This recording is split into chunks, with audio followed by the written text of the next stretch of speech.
All right, we're live. It looks like some glitch happened, but let's get into our subject for today, which is the Grim Reaper. You ever heard of, we all know what the Grim Reaper is. It's like some reference to some murderers or something in England back in the day, but we're talking today about the General Atomics MQ9 Reaper, which is one of the most dangerous weapons in the world today, and only the United States makes it. A company called General Atomics makes it. Omar, at any minute you get a chance, you could type in the MQ9 Reaper. It's interesting here. They refuse to sell this to Israel, but Americans have been using the Grim Reaper or the Reaper over Palestine. They're saying that they're looking for the Americans there, the American victims. But this Reaper can fly 50,000 feet. And its cameras can penetrate through the clouds. How? I don't know. But it's a drone, and it's about 30 yards long, I think. Omar's going to put pictures up now. All right. So it's an unmanned aerial vehicle, a UAV. All right.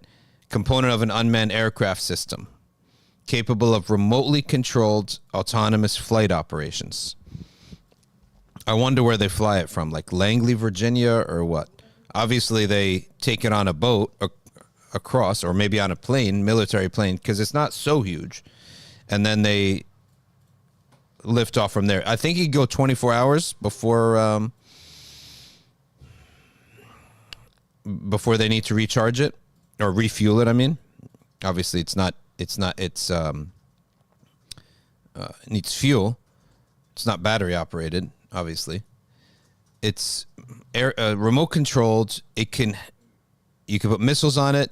You can put nukes on this thing, on the Reaper.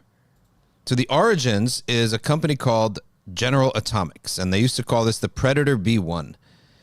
And it first flew in 2001, way back.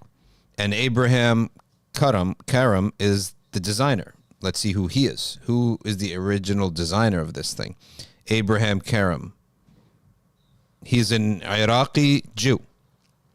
All right, so he is an Iraqi Jew. That's not relevant to the case. It just happens to be that's his biography. He graduated as an aeronautical engineer. He built his first drone for the Israeli Air Force during the Yom Kippur War in the 70s. During the Yom Kippur War. And then he migrated to the U.S.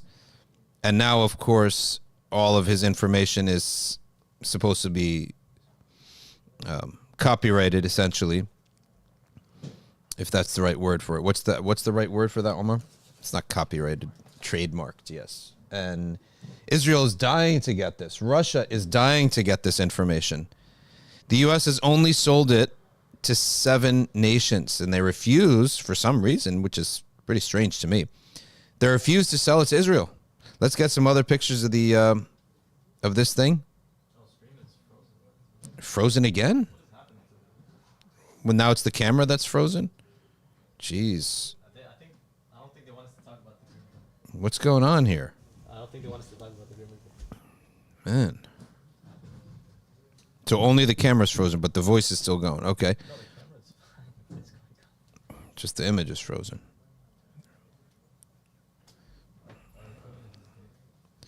Now in Dubai, in Yemen, back in September, they shot one down. And that was a huge, big deal because I think they only have 300, and it cost $30 million to make one. So shooting down a Reaper is a big deal. All right. General Atomics Reapers cost $30 million. They can fly altitudes of 50,000 feet and have an endurance of 24 hours. Now the